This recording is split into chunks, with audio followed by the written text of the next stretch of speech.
C'est le retour des grandes manœuvres. Si tu vois le moindre mouvement, tu tires d'abord, tu me rends compte après. Ok, c'est bon?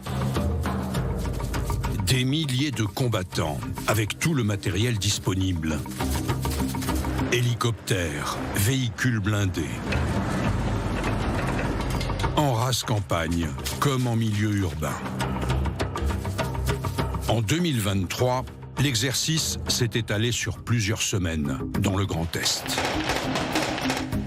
Son nom, Orion, un puissant chasseur de la mythologie grecque. Cela faisait des années que l'armée française n'avait pas manœuvré avec un tel déploiement de force. Objectif de l'exercice, préparer la guerre de demain, tout en gardant un œil sur celle d'aujourd'hui. Celle qui met aux prises des centaines de milliers d'hommes à l'est de l'Europe.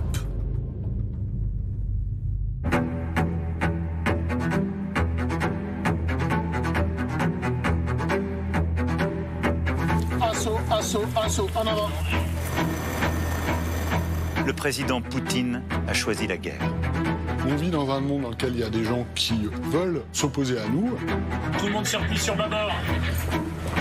C'est à nos portes maintenant. Ce qui nous amène à repenser évidemment notre modèle d'armée.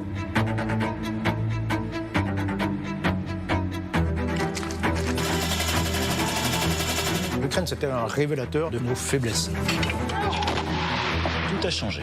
Nous entrons dans une économie de guerre. L'économie de guerre. L'économie de guerre. C'est beaucoup un slogan. D'abord parce qu'on n'est pas en guerre.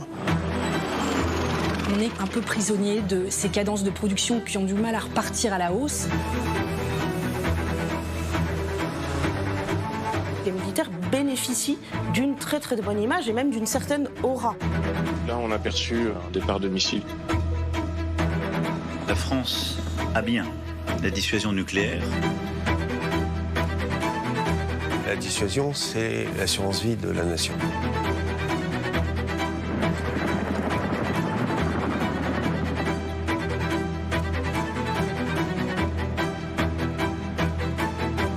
Rien ne doit être exclu. Nous ferons tout ce qu'il faut pour que la Russie ne puisse pas gagner cette guerre.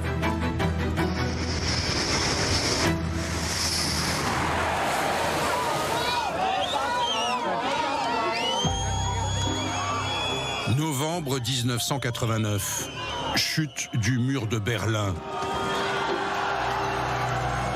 Symbole de la division entre l'Est et l'Ouest. Les peuples se libèrent du joug soviétique. L'URSS, elle, mettra 2 ans de plus à se disloquer. Épuisée économiquement par la course aux armements que lui avaient imposés les Américains.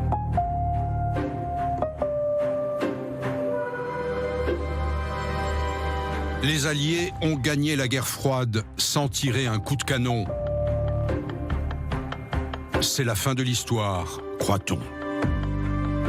On s'est trouvé, je dirais, sans ennemi systémique, après avoir eu quand même une menace à nos frontières pendant plus de 100 ans. L'armée française à la fin de la guerre froide, c'est 320 000 professionnels, militaires de carrière, 250 000 appelés du contingent. En France, Laurent Fabius, alors Premier ministre, déclare qu'il est temps de toucher les dividendes de la paix. Ces dividendes, l'armée française va les payer au prix fort.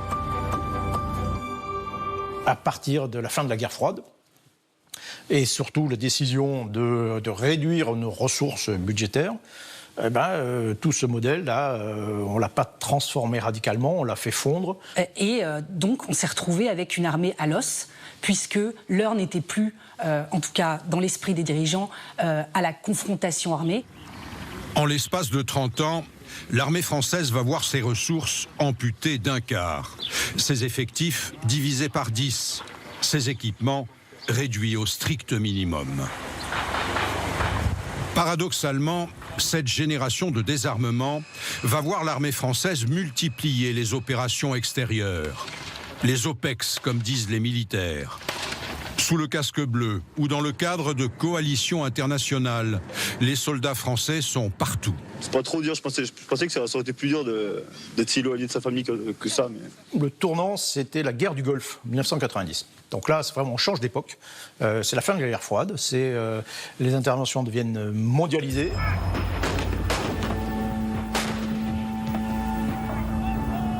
Première guerre du Golfe, ex-Yougoslavie, Somalie, Rwanda, c'est le triomphe du droit d'ingérence.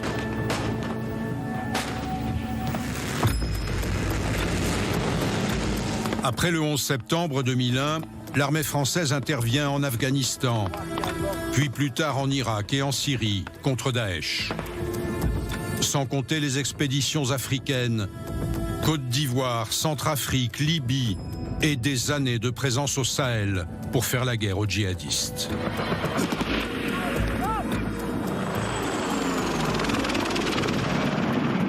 Ils savent se dissimuler, des fois ça peut même être des combattants très jeunes, donc c'est compliqué. Quand vous avez un adversaire qui se camoufle dans la population, qui est le paysan qui vous fait signe comme ça sur le bord de la route, mais qui en fait vous a posé une mine sur laquelle vous allez sauter 2 kilomètres plus loin, on a énormément de mal à venir à bout de ce type de conflictualité. Autant d'interventions lointaines où l'armée française montre un savoir-faire certain, mais qui se termine presque toujours par un retrait sans gloire, aux allures de défaite. C'est vrai que toutes les opérations de l'Afghanistan, de l'Irak, du Sahel, de la Libye, ça ne marche pas.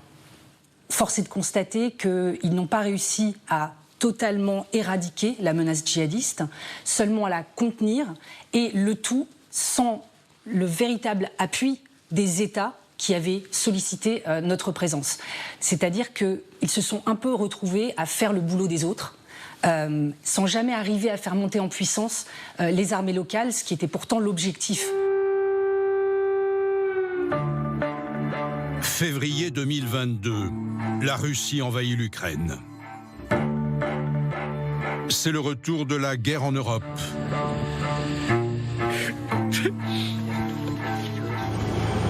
Un affrontement de haute intensité, selon la terminologie militaire.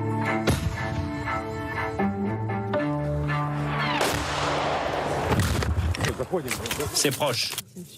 Je crois qu'ils nous ont vus.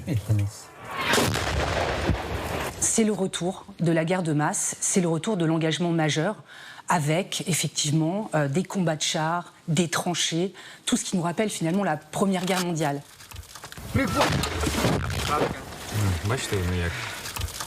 C'est une question de chance. Soit il te touche, soit il te manque. L'armée française observe ce conflit qu'elle n'avait pas prévu et se compare.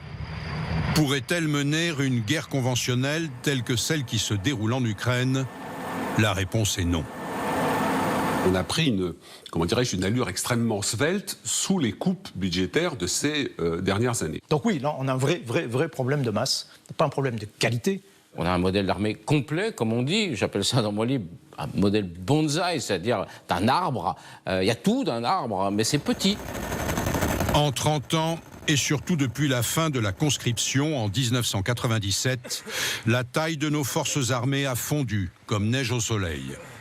Depuis 54 ou... Direction bâtiment 56, toujours en soutien, noir de reçu. Aujourd'hui, la totalité de la force opérationnelle terrestre, soit 77 000 hommes et femmes, tiendrait à l'aise dans le Stade de France. Sa capacité de projection, c'est-à-dire le déploiement de soldats entièrement équipés sur un champ de bataille, est de 15 000 hommes maximum, à peine une division. Et sans doute guère plus d'une semaine, compte tenu des stocks de munitions. D'un coup, les Français découvrent que leur armée ne pourrait pas tenir une guerre pendant des mois et des mois, en tout cas pas de façon massive. Si on devait très hypothétiquement s'engager massivement en Ukraine, effectivement, on tiendrait un petit front de 80 km et je ne sais pas si on pourrait l'alimenter longtemps en munitions, en obus, etc. Exemple, la France produit tous les mois 2500 obus, soit la moitié de ce que les Ukrainiens brûlent en un jour de combat.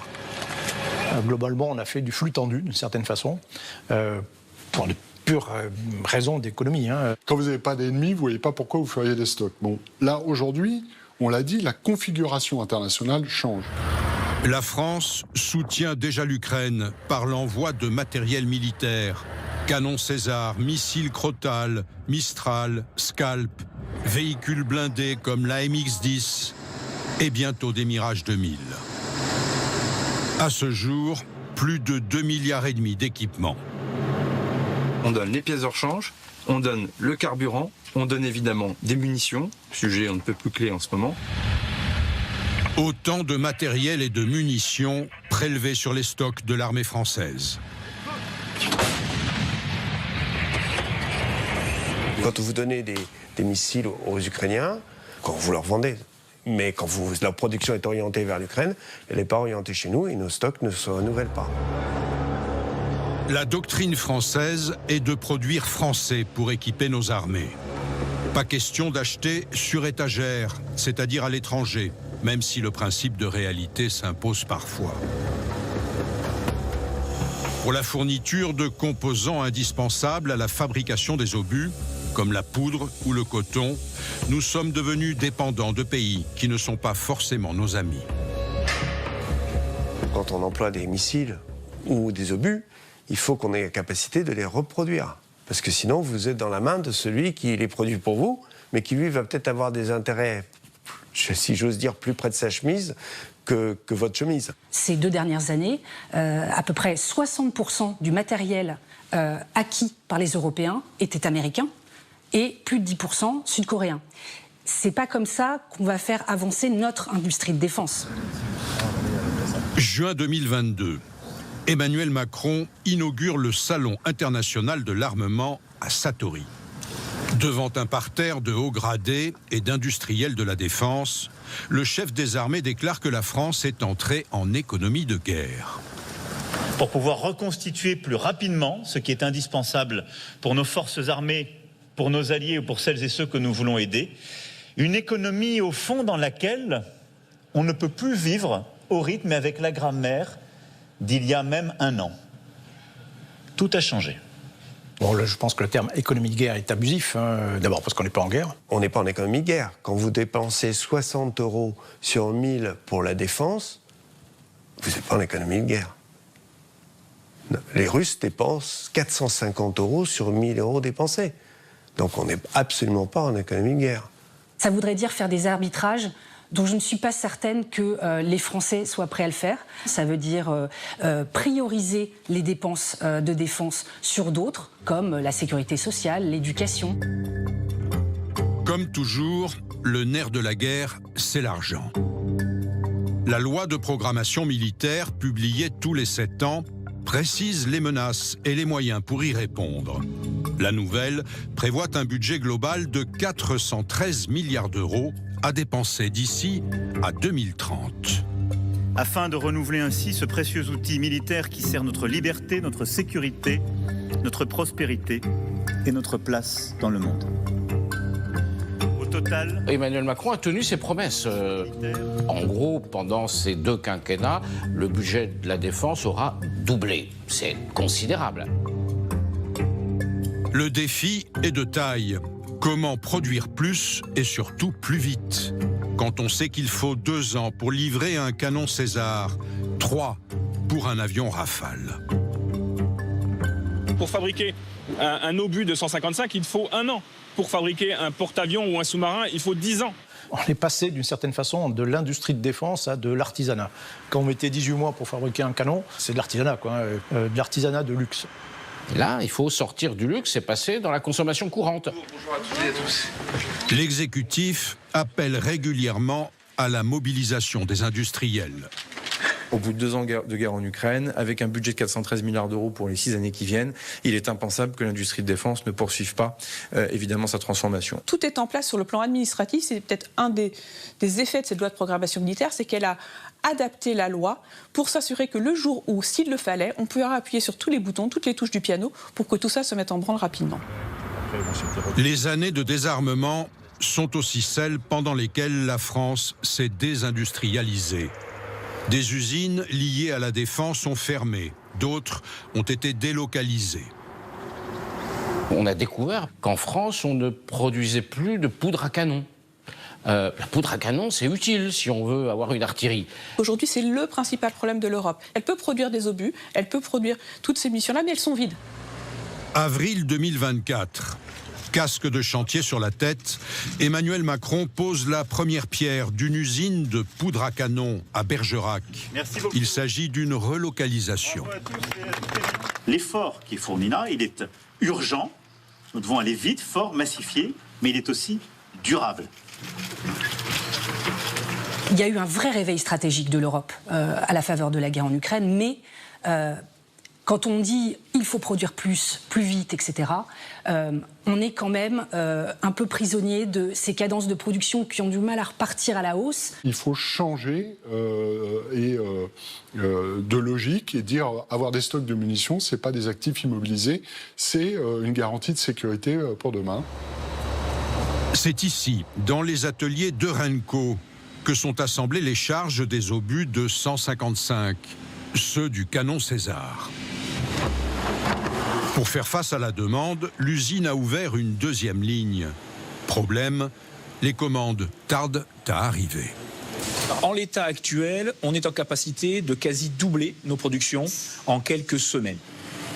Idem dans cette usine du Doubs, un des sous-traitants de la fabrication des blindés. Il faut qu'on soit sûr d'avoir les commandes fermes pour pouvoir engager du personnel, puisqu'il faut former le personnel. Vous savez, moi je pense qu'il y a essentiellement une clé budgétaire. Si vous passez des commandes à l'industrie, elle se mettra en ordre de marche pour le faire. D'abord, c'est son intérêt. Les commandes, elles arrivent au compte-gouttes. Et puis, de toute façon, ces chaînes industrielles sont lentes à se remettre en œuvre. Le rythme de croisière, pour un certain nombre d'équipements, ne sera atteint qu'à partir de 2025, 2026, voire 2027. La conception, puis la fabrication des équipements militaires Made in France sont pilotés par la DGA, la Direction Générale de l'Armement. Habitués à planifier leur programme des années, voire des décennies à l'avance, les ingénieurs de l'armement ne sont pas réputés pour leur souplesse. Il faut pratiquement 12 ans pour simplement changer le fusil d'assaut. Et pour non pas en créer un nouveau, mais acheter un fusil d'assaut qui existe déjà depuis 2005. Et donc quand on regarde après tout le processus, on se dit mais attendez, mais pourquoi on a mis autant de temps? Pourquoi ça ne s'est pas fait tout de suite, en l'espace de 1 an, 2 ans? Ça, ce serait une vraie économie de guerre. Le tout, effectivement, c'est de continuer à faire ce qu'on a fait par le passé, c'est de travailler ensemble avec les états-majors et l'industrie pour accélérer. Voilà, aujourd'hui, la vitesse, c'est l'essence. Sous l'impulsion du ministère des Armées, les 4000 entreprises du secteur doublent déjà les cadences. Production du canon César multipliée par 4, par 3 pour les avions Rafale, par 2 pour les obus, comme pour les missiles Mistral. C'est mieux, mais on est encore loin de l'économie de guerre. Estomaqués par l'inventivité et la réactivité de leurs homologues ukrainiens, les militaires français rêvent d'une DGA moins rigide. Dans le domaine des drones, par exemple, où la France est très à la traîne. Notamment parce qu'à l'époque, on raisonnait en termes de drones dits mâles, donc des drones qui sont quasiment des petits avions, voire des avions. Et donc, ils considéraient qu'un avion de chasse pouvait en partie faire le travail. La guerre en Ukraine, c'est l'emploi d'une multitude de drones beaucoup plus petits, qui sont également vulnérables, mais qui sont perdables parce qu'ils coûtent pas cher. Ces derniers mois, 80% des destructions de chars, elles sont dues à des petits drones du commerce armés. Et ça, c'est très, très innovant. Nous utilisons des drones kamikazes. Celui-ci peut voler à travers une fenêtre, une porte ou un blindage. Il explose à l'intérieur et il aura plus d'effet. C'est presque une philosophie qu'il faut qu'il faut transformer. On a un peu de mal à concevoir du low cost. L'industrie de défense française est puissante. La France est le deuxième marchand d'armes au monde, après les États-Unis. Je dis une armée haute couture.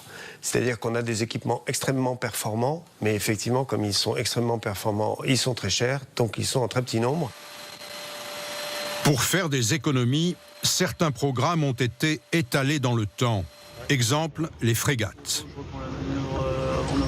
Là, on a perçu avec les systèmes d'alerte un départ de missiles. Donc c'est pour ça qu'on est passé en niveau de vigilance renforcée pour être prêt à intercepter si jamais il venait vers nous. La France possède le deuxième domaine maritime au monde.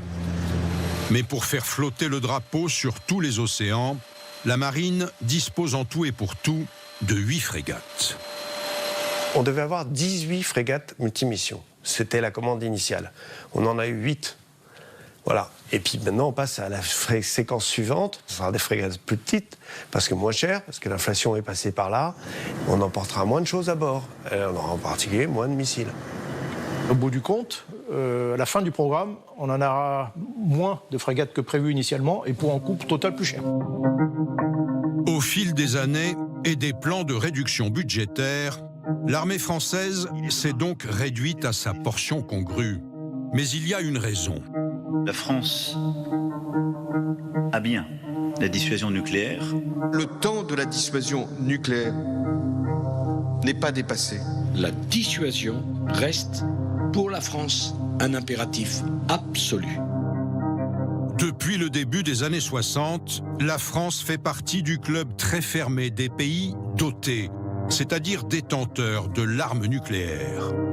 Ici, on est devant 3 étages assemblés qui forment une partie du missile. Le propre de la dissuasion, c'est de ne pas servir. Nos ennemis potentiels sont supposés être convaincus d'une riposte de notre part. Une riposte qui entraînerait des destructions telles qu'elles annuleraient tout bénéfice d'une attaque contre nos intérêts vitaux. Depuis les années 80, on a réduit un peu le volume de cette force nucléaire, mais on l'a quand même maintenu à un très haut niveau, avec de très bonnes capacités. Garante de la sécurité de la France comme de son indépendance, cette arme fatale est constamment opérationnelle. La première composante de la force de frappe atomique est aérienne, des missiles sous les ailes d'avions Rafale. C'est une composante aussi de gesticulation, on dit ça dans le monde nucléaire. C'est-à-dire que le président, aujourd'hui, peut décider de faire décoller, il s'agit de Rafale aujourd'hui. C'est le premier niveau de la dissuasion nucléaire, c'est ce qu'on appelle l'ultime avertissement. C'est le dernier signal donné avant l'apocalypse. Les 4 cavaliers de l'apocalypse sont basés ici, à l'île Longue, en Bretagne. Ce sont les SNLE, les sous-marins nucléaires lanceurs d'engins. Ils se relaient pour patrouiller en permanence sous tous les océans. Un sous-marin nucléaire lanceur d'engins, c'est l'engin le plus compliqué au monde. On n'a pas fait mieux, c'est-à-dire que c'est à la fois une centrale nucléaire de propulsion, ce sont tout un tas d'équipements de détection à bord, et puis c'est surtout une base de lancement de missiles. Indétectables, ils emportent, outre 110 marins, 16 missiles, chacun chargé de plusieurs têtes nucléaires. Avec une portée supérieure à 6000 km qui va nous permettre d'atteindre différents objectifs juste avec le départ d'un seul missile. Réception d'un message flash réservé commandant. Bien. Chaque semaine, on a un exercice de dissuasion nucléaire et on reçoit l'ordre de tirer. Un ordre fictif, bien sûr. On reçoit le message et on le partage avec le commandant en second du sous-marin. On va chacun le décoder dans son coin et chacun doit rentrer le bon code au bon moment dans la séquence de tir pour que ça parte. En cas de conflit, seul le président de la République pourrait donner l'ordre de déclencher la foudre. Si on doit tirer quelque part, c'est l'échec de la dissuasion, c'est qu'elle n'a pas suffisamment dissuadé un pays extérieur de nous agresser. Pour que cela fonctionne, et globalement ça a fonctionné jusqu'à maintenant, il faut que ça repose sur une crédibilité. Voilà. On ne peut pas dissuader si on n'est pas crédible. L'entretien et la modernisation de cette dissuasion coûtent entre 7 et 8 milliards par an, soit 13% du budget annuel des armées. La France a cette chance inouïe d'avoir une dissuasion, elle l'a payé cher, hein, mais elle a cette chance inouïe d'avoir une dissuasion qui est totalement autonome, c'est-à-dire qu'on n'a rien demandé à personne, on a des équipements qu'on a mis au point, ce sont les nôtres. Longtemps, la bombe atomique était considérée comme une arme défensive dont l'existence sanctuarisait le territoire du pays qui la possédait. Mais depuis le début de la guerre en Ukraine, Vladimir Poutine a plusieurs fois menacé d'en faire usage. J'ordonne au ministre de la Défense et au chef d'état-major de mettre les forces de dissuasion de l'armée russe en régime spécial d'alerte au combat. Tout le monde a bien compris que la Russie est une puissance nucléaire, que nous le sommes aussi, et qu'il y a une confrontation qui se joue aussi à ce niveau-là. La vraie difficulté avec l'arme nucléaire, c'est de l'employer en premier. À quel moment on décide d'employer, nous, notre force de frappe nucléaire face à une puissance nucléaire? En Europe, seuls la France et le Royaume-Uni en sont dotés. Les autres pays comptent sur le parapluie nucléaire américain pour leur protection. Pour la première fois récemment, Emmanuel Macron a évoqué la possibilité d'étendre la dissuasion française à certains de nos partenaires européens. La dissuasion nucléaire est en effet au cœur de la stratégie de défense française. Elle est donc par essence un élément incontournable de la défense du continent européen. C'est grâce à cette défense crédible que nous pourrons bâtir les garanties de sécurité qu'attendent tous nos partenaires, partout en Europe. Il est clair, dans mon esprit en tout cas, que les intérêts vitaux de la France, quelque part, ils rejoignent les intérêts vitaux de l'Union européenne.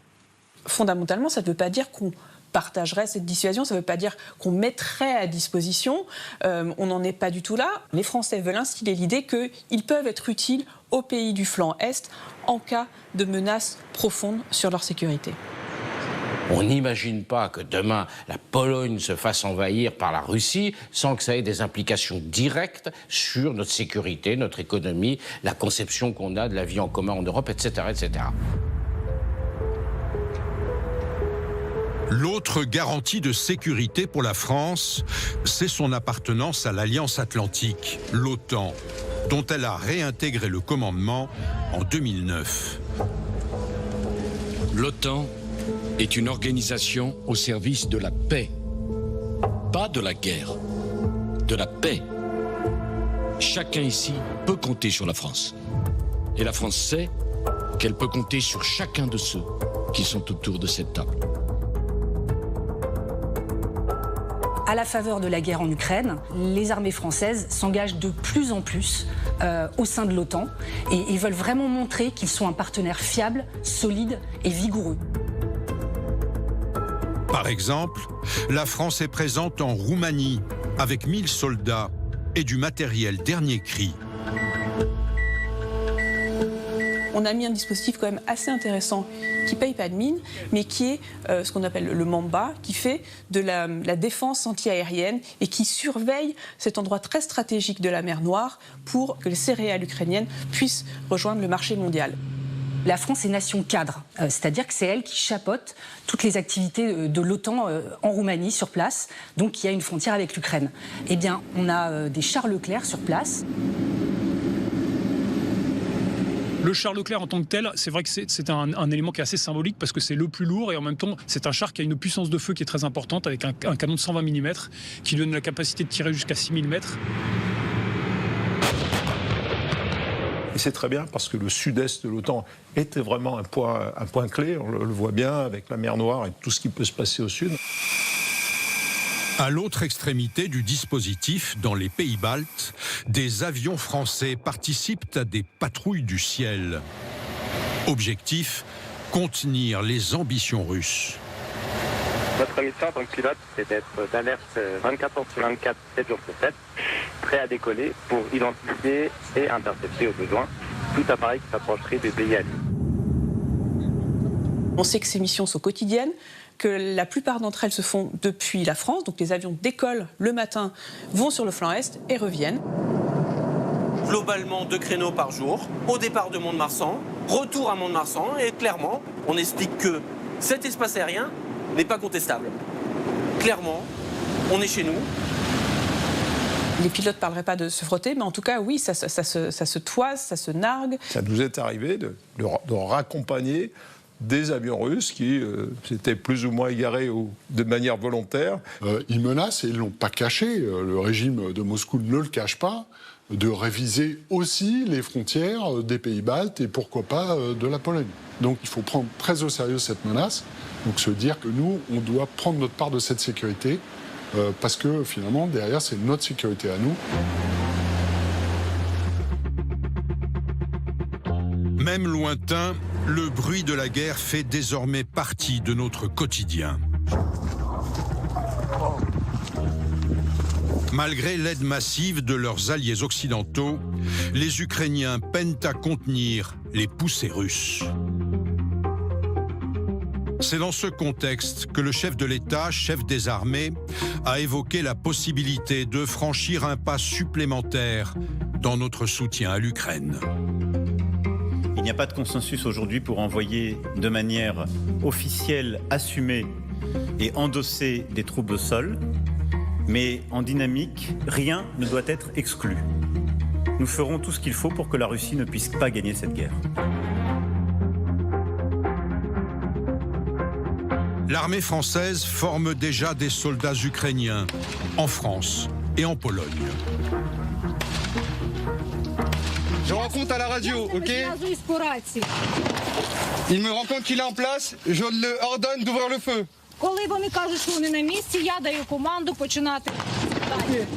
Des conseillers militaires français opèrent sans doute déjà en Ukraine clandestinement. Officialiser cette présence, c'est monter d'un cran dans notre soutien à Kiev. Je pense que le président Macron a surtout voulu envoyer plusieurs messages. Aux Ukrainiens, on dit nous sommes avec vous et nous sommes prêts à aller jusque-là. Aux Russes, on leur dit attention à ne pas franchir certaines lignes rouges. Après, ce qu'il faut savoir, c'est qu'à partir du moment où vous déployez des forces sur un théâtre de guerre, il faut mesurer le risque. Peut-être que les Russes vont commencer à nous harceler si on est présent sur le territoire ukrainien. Ils vont essayer de nous infliger des pertes pour essayer de nous affaiblir et puis de faire céder un peu les opinions publiques, ou faire peur en tout cas. Quel pourrait être le rôle de ces soldats français sur le terrain ? Il s'agirait, dans un premier temps, si besoin, d'opérations de déminage, d'opérations de cyberdéfense, d'aide à la production industrielle de défense ukrainienne. Envoyer des démineurs en Ukraine, c'est pas tuer des Russes. En attendant, l'armée française s'entraîne déjà à faire comme en Ukraine. Ok, grenade! Plus d'un siècle après 14-18, les soldats français réapprennent la guerre de tranchées. Ok, tu prends sa place. Ok, repuissant. On a l'impression que le groupe, vous savez, ils sont très rapprochés. En fait, il faut qu'ils soient vraiment espacés de manière à ne pas tous être blessés sur un jet de grenade ennemi. Allez, doucement les gars, doucement. Il y a plus d'argent mis sur la table pour l'entraînement. Ça ne veut pas dire que ça n'existait pas avant, mais c'est nettement durci. Et il faut que chacun sache exactement son rôle, connaisse exactement son rôle et connaisse exactement sa mission. Et ça, tout ça, ça passe par la répétition et forcément l'entraînement. Durcir l'entraînement, ça veut dire le rendre généralement plus long, plus physique, plus spartiate, passer des fois plus de nuits dehors. On essaye de plus s'exercer au froid. Les armées ont aussi découvert que les conflits d'aujourd'hui se menaient dans plusieurs dimensions. C'est la guerre hybride, une guerre de l'ombre où tous les coups sont permis pour affaiblir l'adversaire. On voit que la guerre en Ukraine, c'est une accélération de la transformation numérique de la guerre. Déception, désinformation, cette guerre a déjà son lexique et ses faits d'armes, comme ces 2 épisodes récents. Ces mains rouges pochées sur un monument à la mémoire des justes. Et ce, alors que le conflit entre Israël et le Hamas divise la société française. Donc de façon à salir ce monument et introduire que c'est peut-être des musulmans qui l'auraient fait, etc. Ou encore ces cercueils drapés de tricolores déposés devant la Tour Eiffel et censés contenir les dépouilles de soldats français tombés en Ukraine. Dans les 2 cas, effet médiatique garanti. Nous avons des opinions publiques qui sont un peu traumatisées par la multiplication des événements, des tensions. L'utilisation de la presse et des moyens médiatiques pour agir sur le conflit, c'est aussi vieux que la guerre. Mais par contre, ce qui est très nouveau, c'est l'utilisation des plateformes, des réseaux sociaux, qui fait que ça devient un outil de déstabilisation massif. Pour le compte de qui ? Tous les regards se tournent vers les Russes, passés maîtres dans l'art de cette nouvelle forme d'agit-prop. On n'est pas vraiment capable de l'attribuer, mais on pense quand même que c'est les Russes. Et donc ça entretient ce flou, ça entretient une forme de confusion, et c'est le but aujourd'hui recherché par la Russie, semer une forme de zizanie, d'inquiétude. On n'est pas en guerre contre la Russie, mais on est en lutte contre eux. La guerre se mène aussi dans le cyberspace, l'espace dématérialisé d'Internet, où des pirates, souvent russes ou chinois, s'attaquent à des cibles aussi bien civiles que militaires. On sait qu'en Chine, vous avez des fermes à trolls qui sont organisées en ordre de bataille pour aller pénétrer les systèmes informatiques européens. Pareil à Kaliningrad, cette enclave russe donc, qui se trouve sur la Baltique, ou en Russie même. Preuve que les armées prennent ces menaces très au sérieux, la création en 2017 d'un commandement de la cyberdéfense, le ComCyber. Avant, il y avait terre, air, mer. Et puis maintenant, eh bien, on ajoute le cyber. À Rennes, dans ce bâtiment protégé comme une forteresse, les soldats de la toile déjouent jusqu'à 50 attaques par jour. Je peux me faire le point sur les alertes de la journée ? Depuis ce matin, donc, on a eu déjà plusieurs cyberpatrouilles, notamment des adresses IP malveillantes, qu'on a déjà pu observer au fil des dernières années, donc des groupes connus. Les cyberattaques, ça veut dire quoi ? Ça veut dire pénétrer les services informatiques de l'ennemi. Par exemple, dans une usine nucléaire, vous avez des indicateurs qui permettent de voir si c'est trop chaud ou trop froid. Une cyberattaque peut permettre d'inverser les facteurs, et donc ceux qui sont chargés de la maintenance, croyant baisser la température, vont l'augmenter et peuvent faire exploser leur usine. Pour lutter contre ces attaques, l'armée veut recruter 1000 cybercombattants d'ici 2030. Des profils bien éloignés de celui du fantassin. Petite mission supplémentaire. La mission est au dos. On parle de geeks qui sont habitués à ce type de système. Et effectivement, on peut avoir derrière une console un homme ou une femme qui ne passerait aucun test d'endurance, etc. Il ne pourrait pas en faire un seul. Mais c'est un spécialiste. Et donc, effectivement, il faut les recruter. Régulièrement, les militaires organisent des exercices comme celui-ci, avec des petits génies de l'informatique. Et maintenant, j'ai accès à tous leurs comptes. Et là, on va aussi changer le mot de passe de la banque. Des jeux de guerre par écran interposé. Donc là aussi, c'est quand même assez handicapant. On n'a pas accès à notre banque, donc c'est... Là, ils ont vraiment... C'est un bon coup, là, franchement. Face à toutes ces menaces, comment gonfler les effectifs, sans même parler de refaire de la masse ? Les Français aiment leur armée, tous les sondages le montrent. De toutes les institutions, c'est celle à laquelle ils accordent le plus de confiance. En fait, on voit que cette image ne fait que s'améliorer. Non seulement les militaires sont efficaces, mais en plus, ils sont considérés comme des gens qui sont loyaux, qui vont au bout d'un engagement. Pas trop vite. Pourtant, malgré cette bonne image, l'armée peine à recruter. L'an dernier, 2500 recrues manquaient à l'appel. Je m'attendais à ce que ce soit un peu plus facile et finalement c'était plus difficile que ce que je pensais. Donc ouais, je suis surpris. Il y a un paradoxe, on a une proportion de 40% de jeunes Français, à peu près 40-45%, qui se dit prête à envisager l'engagement sous l'uniforme. Et dans la réalité, il y a une difficulté à l'engagement. Pour susciter des vocations, l'armée n'hésite pas à faire sa pub sur les réseaux sociaux, les plus prisés par les jeunes. Salut, c'est le pilote et le tireur. On vous emmène avec nous.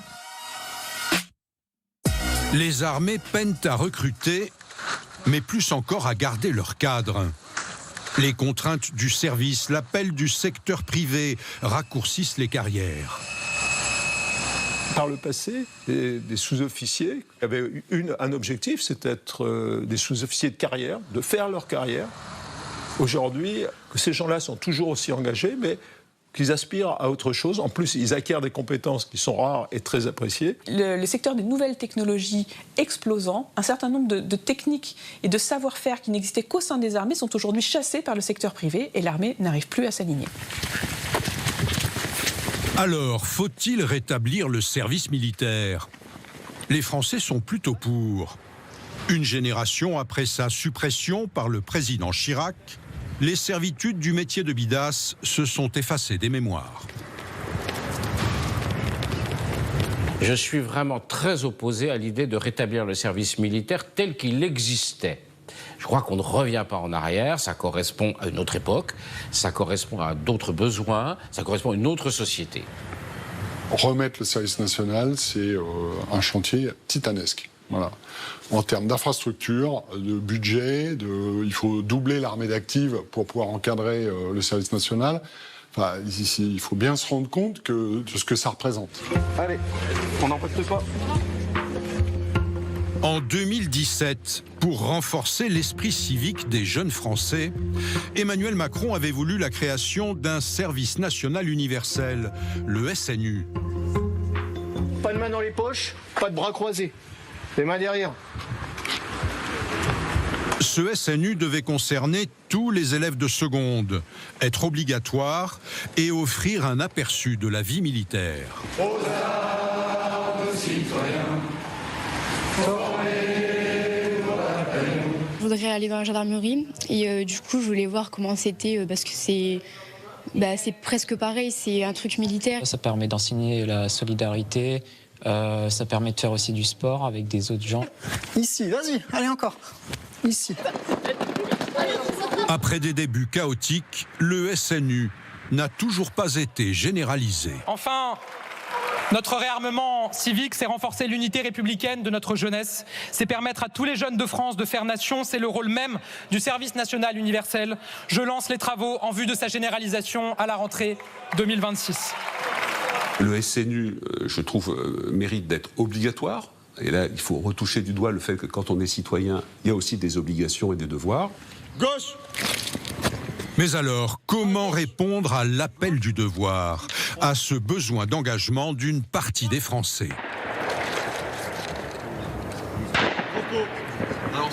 Un jeune ou un moins jeune qui vient frapper à la porte d'un bureau militaire en disant « je veux participer à la défense militaire de mon pays », on doit lui dire « on va te trouver quelque chose à faire ». Qu'est-ce qu'on fait? Tape, rack, paf, une cartouche. Certains plaident pour un renforcement de la réserve opérationnelle. Des volontaires qui consacrent une partie de leur temps à la défense de leur pays. L'ambition, c'est de vraiment doubler la réserve française, d'arriver à plus de presque 80 000. C'est considéré par beaucoup de spécialistes comme totalement irréalisable. Pour passer à 80 000, ça suppose qu'il y ait des entreprises pour qui ce soit possible de fonctionner avec des salariés et des employés qui sont réservistes. Il faut effectivement avancer dans ce domaine parce que tant qu'on n'aura pas lever ce genre d'hypothèque, eh ben, on aura une réserve qui risque un petit peu de stagner. Pour qu'elle réussisse pleinement, il faudrait une exposition, une publicité, mais de façon extrêmement prégnante. Il faudrait aussi que le président Macron accueille tous les ans les réservistes opérationnels les plus méritants. Ensuite, je vous donne vos secteurs respectifs. En avant. L'illusion d'une paix universelle par la grâce des échanges commerciaux et du droit international s'est depuis longtemps dissipée. L'Ukraine, le Proche-Orient, le Pacifique. Partout s'affirment des puissances militaires hostiles à l'Occident. On a un pied dans la guerre en Ukraine, et on l'a de plus en plus. Dans les années qui viennent, on va souffrir. Peut-être directement, peut-être avec une troisième guerre mondiale, peut-être avec des événements plus indirects, plus hybrides. Il faut s'attendre maintenant à mettre de l'argent, des hommes, une énergie mentale dans le fait qu'on a quelque chose ensemble à défendre. Dans ce nouveau désordre mondial, quel avenir pour l'armée française ? Le modèle réduit de notre armée, même hautement professionnalisée, est-il encore compatible avec nos prétentions ?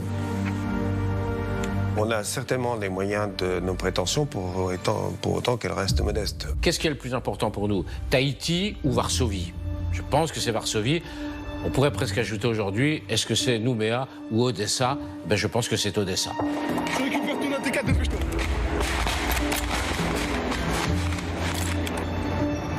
Les Européens doivent très sérieusement mettre un coup d'accélérateur sur la façon dont ils renforcent collectivement leurs outils de défense. La France ne peut plus aller seule à la guerre. Là, il faudra vraiment travailler en groupe. Et ça, c'est un réel nouvel apprentissage pour l'armée française.